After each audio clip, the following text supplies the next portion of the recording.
And good morning. Happy Monday in the west coast of Canada. Middle of the afternoon here in the Isle of Man. Another beautiful day. It's kind of our life right now. We work in the mornings, get to go to the gym during the day, which never would have made time for at home. Every afternoon, pretty much, weather permitting, even weather or not permitting, we go for a great walk. And just take stock of the week, and lists are made and instructions are done, and the week just begins, right? The week just begins, and it's like the Isle of Man it's just so different. If you ever read any of the Tolkien, it's like the Middle Earth, but it's not Middle Earth, it's like the Shire of the Middle Earth, in so much as it's a land that COVID forgot. I mean, there is a couple of cases of people who've traveled in who are in quarantine, but honestly, generally, it's nothing. A bit of hand sanitizer, a few comments on the news, but it doesn't exist. And I'm praying for the day that is the case all over the world. Maybe a couple of years away, but believe me, it can happen, which is pretty exciting. So I've been quantifying life a lot more recently, just because of why we're here, really, and knowing that not everybody lives forever, right? And certain things have just really, really personified themselves over the last week specifically. I mean, what makes you who you are, right? I mean, Debbie and I live in a lovely house in Canada. We're not there. We could show some pictures on our phone, but big whoop. Quite often it's what you wear, right? It's what you wear that you walk into a room, you feel powerful because of that power suit or the expensive jeans. I mean, I did buy this t-shirt in Uruguay. I got 3 for like $12. It's a great t-shirt. I got out 5 to my name, 3 pairs of shorts, 4 pairs of shoes. It's probably a lot. And that's it. That's what I got. So I can't, even like your fragrance, your cosmetics, your accessories, your watch, all the stuff that makes you who you are, doesn't. What makes you who you are is in here. And we've been catching up with people, honestly, we haven't seen for a very long time. We had tea yesterday with a couple that we haven't seen since 1995. Gemma was just a couple of years old. We knew them in theatre. I was looking after Gemma while Debbie was on stage. Haven't seen them since. A little bit of connection on social media, but very little. And then we met them for like 3 hours yesterday. And a quarter of a century has gone by. They've had 2 children, their careers developed. They're living in a fantastic old rectory up in the north of the island. Wonderful country house. And we carried on like we never stopped. And that's the value of true relationship. And, I realized that I probably have more friends still on the Isle of Man, maybe than I do in Canada, which might sound a bit shocking because I know so many people and I have respect for so many people, and I'm sure it's mutual. But real friends?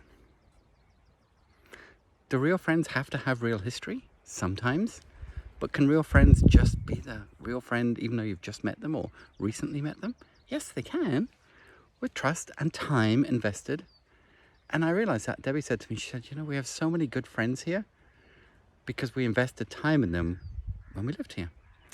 And maybe I've just overworked in the last 10 years and not invested as much in people other than staff and clients, rather than just like family and friends. That's something I'm certainly going to make a conscious effort of. And the last thing that's really made me think about things is time. We only have so much time, but it's the one thing we actually do control. What we choose to do with it, how we value every minute. And I'm not a hustle kind of guy. I used to think I was, but I'm not. It's all about balance. And it's about blending work and family and friends and making your money and paying your bills and doing the right thing by other people. If you can get all those pieces together, you can have a pretty good life. You have as much money as some other people? No. Do you need it? Depends. Depends what you want to do with it. But if you're just putting it in the bank just to hoard it, to give yourself value, I don't know. I know a lot of rich people who are not happy, and if Bill and Linda Gates can get divorced with all their money, you gotta wonder, right? So these are my Monday thoughts. Right over here is a field full of just baby cows, baby horses. Yeah, I know the difference between a horse and a cow. Right up there is just, I don't know if you can see, great big satellite dish. So technology is right there. I can make video. I've got great signal. I'm not broadcasting live. I'll upload it when I get back. But we have everything we need. We just don't have it in balance. And getting those priorities right and spending time where it really matters for us with family, with Debbie's dad and mum especially, seeing our extended family. I mean, yesterday, Sunday, we got to go drive. Well, we got to, be a train driver. Yeah, I guess it is a train driver. Our nephew works for this not-for-profit, this old railway from Victoria times. It was completely in disarray.